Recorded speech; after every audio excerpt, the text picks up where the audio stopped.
мынандай нәрсе бар. Мысалы, бір мұсылман ер, бір мұсылман әйел, екеуі кешкі уақытта жаңағыдай бір ақшам мен құптан арасында ма бір халал асханаға барып, бір халал ресторанға барып, екеуі жақсылап тамақ ішіп, сөйлесіп, сырласып үйіне қайтып келді. Романтика. Пайғамбар саллаллаху сол романтикаңа мынаны қос дейді. Әйтпесе анау бос нәрсе дейді. Оны басқалар да істеп отыр ғой дейді. Қандай нәрсені қосамыз десек, рахималлаху раджулан, Алла тағала бір ерді рахымына бөліп жіберсін дейді.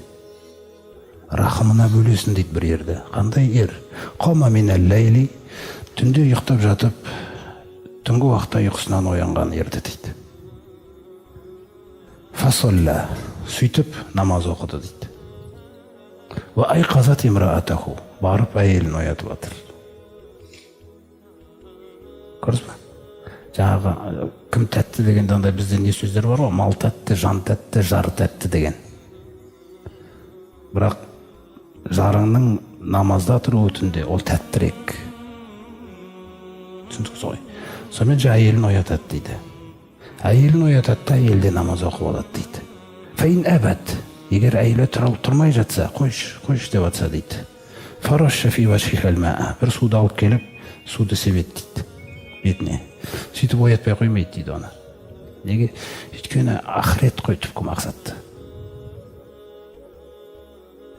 Сөйтіп соны оятады да, ол да намаз оқып алады дейді. Ва рахималлаху имраатан, сол секілді Алла бір әйелді де рахымына бөлесін дейді.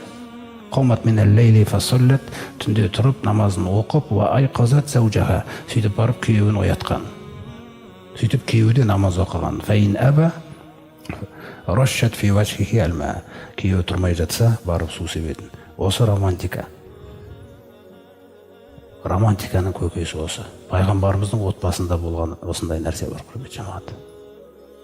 Мен сондықтан ер мен әйелдің көріңіз ғой қандай байланысты қалайды да. Бұлардың түндері осылай өтеді дейді. Кейде пайғамбарымыз саллаллаху бір хадисінде айтады, ва иза истайқазар раджулу, түнде ер адам ұйқыдан оянса, сосын айқазат заужатаха, әйелін оятса, сөйтіп екеуі бірге фасоллая ракағатайни жамиған, екеуі бірге намаз оқыса 2 ракағат дейді.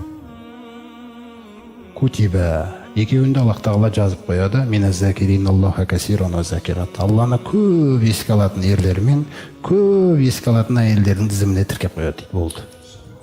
2 ракағат дейді Пайғамбар саллаллаху. Көрдіңіз ғой?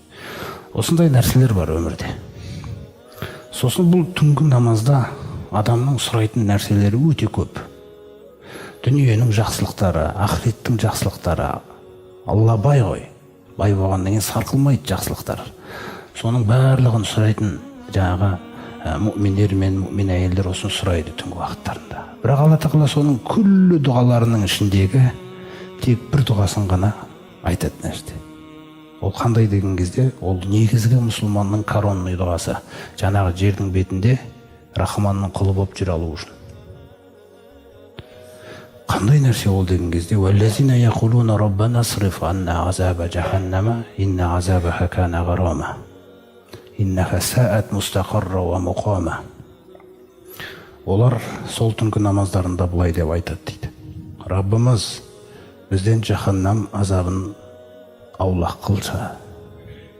Неден қорқады екен мүмин? Күнәсіне қорқады екен. Түнгі уақытта күнәсі үшін қорқады екен. Сол күнәдан қорқып тозақтан сыйынғаннан кейін таңертең күндіз ол жердің бетінде солының әсерімен жүреді. Оның аяғын басып кетсең де, түсіндіңіз бе? Ол көмектеседі оған. Сондықтан тозақтан сыйыну деген нәрсе ол өте маңызды қасиет. Егер біз тозақтан көп сыйынбасақ, біз өзімізді салиқалымыз деп есептепекенмен бірдей. Тек жәннат сұрай берсек, тозақтан көп сыйына бермесек. Сондықтан Алла тағала осы дұғаны қойды мына жерге. Басқа дұғаларын айтқан жоқ олардың. Раббымыз бізден жаханнамның азабын аулақ қылса, оның азабы ажырамайтын азап қой, егер бір кіріп кетсек деп отыр. Инна азабаха кана гарама, деген үзілмей қояды, ажырамай қояды деген мағынаны білдіреді. Соны айтып отыр да олар, ажырамай қояды деген нәрсе. Не сондықтан күнәміз үшін қорқу, күнәмізді түнде еске алу, Бұл өте қажет. Сипат Рахманның құлы бола алуымыз үшін да өте маңызды қасиет бұл.